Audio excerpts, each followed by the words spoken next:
Hello, my name's Robin Tamanaha. I'm a licensed marriage and family therapist here in Santa Ana.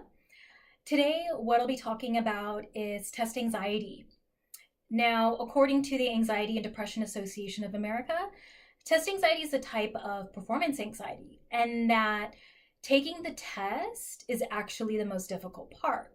And when someone experiences test anxiety, they'll experience difficulty concentrating, difficulty breathing, maybe become sweaty, um, experience negative thoughts.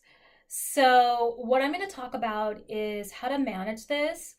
This won't so much be the academic and study tips part. I'll do that in a different video.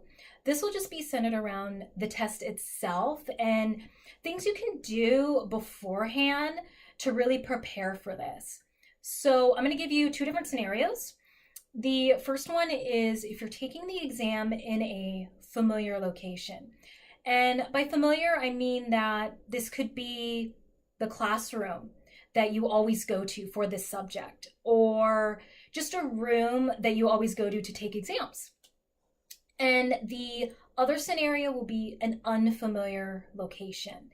Now, this could be if you're going to the test center, like the on-campus test center for the first time, or a test center that is somewhere else, somewhere completely different, far from your home, far from the school you went to. I'll give you an example of this. As therapists, when we take the licensure exam, we actually go to a test center to take it. And it's usually in like an office building. So let's start with the first one. The first one being the familiar location. What I would recommend you doing first is think of a place you can go, whether it be like your room or a library that's free of distraction. Because for this, what you'll be doing is an exercise. And I would say doing this exercise a few times, maybe 1 or 2 weeks leading up to the exam. I would highly recommend the library part, but if you feel like you can also do it in your room, that's great too. So for this, what you're going to do is first, go to that place and then sit upright. Pretty much sit how you would be sitting for the exam. And I want you to first do some deep breathing. This would be inhaling very slowly for about 4 seconds and then exhaling for 4 seconds. And just do that a few times to really kind of slow your heart rate down so that you're in a calm state. And then next, what you're going to do is close your eyes and picture where you'll be going to take the exam. So I'll give you an example of this. If you're taking it at your high school or college, closing your eyes and then imagining yourself walking to the classroom.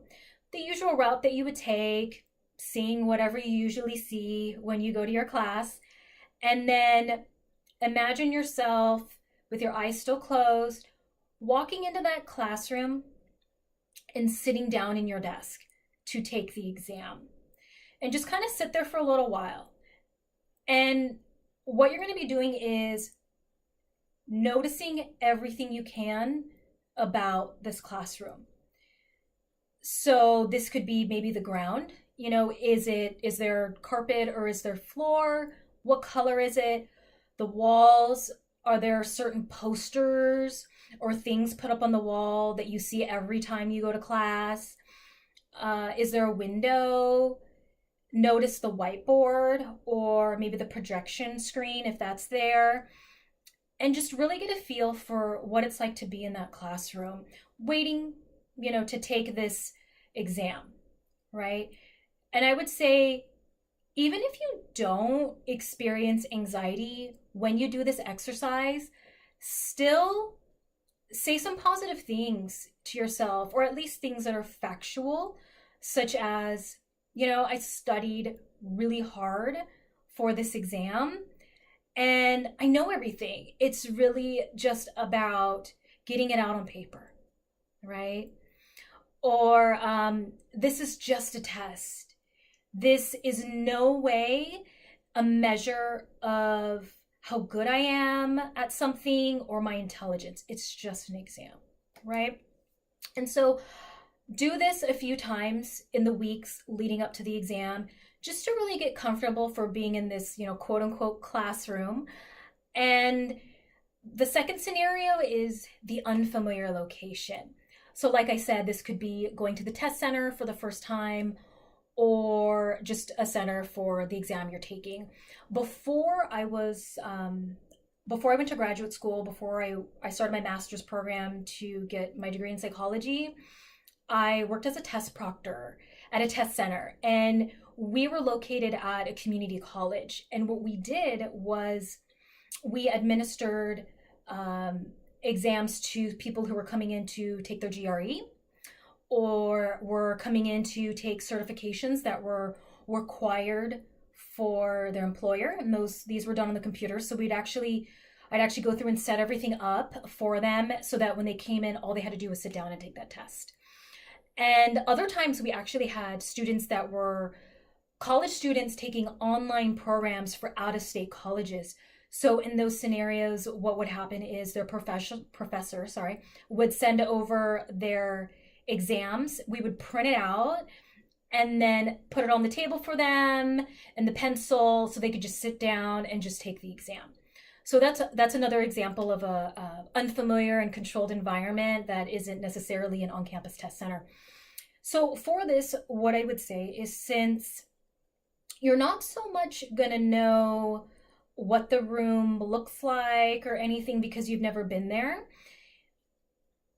for this case, sometimes what happens is the anxiety is centered around like getting there. So what I would say is doing a practice drive before the exam.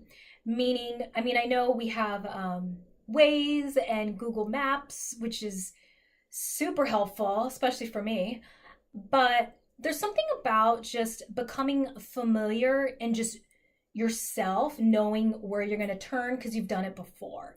So doing a practice drive to the center, and especially if it's on a college campus, we all know that when it comes to parking, there's a lot going on. There's like, these are the student parking, these are the faculty parking, this is a visitor, this is the meter parking. So it's also helpful to, once you're there, drive around and see where you'll be parking. And this may be actually listed on the instructions for when you register for the exam. Even better. In this case, it'd be just about finding where it is and knowing where you'll be parking. And if it's not a college campus, that's okay. I would still recommend this. Not only knowing where to park, but getting out of your car and walking around, because then it becomes, okay, I'm here, but where do I go? Like, where's the room? So going outside of your car, walking around, whether is this upstairs, is it downstairs, which room am I going in, where are the restrooms, right? That's going to be a huge one, especially depending on how long the drive is. So I would say that is one recommendation for the unfamiliar location. The second recommendation for that is, if you're not able to do the practice drive, that's okay. What I would say is at least Googling it. So maybe in this scenario, you're maybe going to take public transportation, or someone's going to drive you that day, or maybe you're going to borrow your parents' car just for the exam. Going on Google Maps and just doing the search. When you get there, what you'll do is if you click on the location on the map and then you click the street view, you'll be able to see exactly what it looks like. You'll see the building, where the parking is, and everything around it and across the street. So in this case, if you're not driving there yourself, or you're not going to be driving there until like that day, it will just be super relieving just to know, yes, this is the building and I know it because I saw it in the picture. It'd be super, super helpful. So these are just some tips, and I just want to put in a disclaimer too. This is no way a substitute for therapy. So if you feel like, hey, this is something that I've kind of tried figuring out before. I've done a lot of tips and tried different strategies and it's just not working, then I would say reach out, reach out for help, maybe talk to your teachers or professors, see what they have to say or what they would recommend, as well as you can also go to your on-campus counseling center to get some brief therapy, or doing a Google search. You can go on Psychology Today, do a search in your area for therapists, and just really, so just really explore all your other options. And like I said earlier, I'll do a separate video on the study tips and other academic things, or maybe even test accommodations that can be used before the exam. So keep an eye out for that. I hope this was super helpful. Thank you so much for watching, and I really hope you come back to see the future video. Thank you. Bye-bye.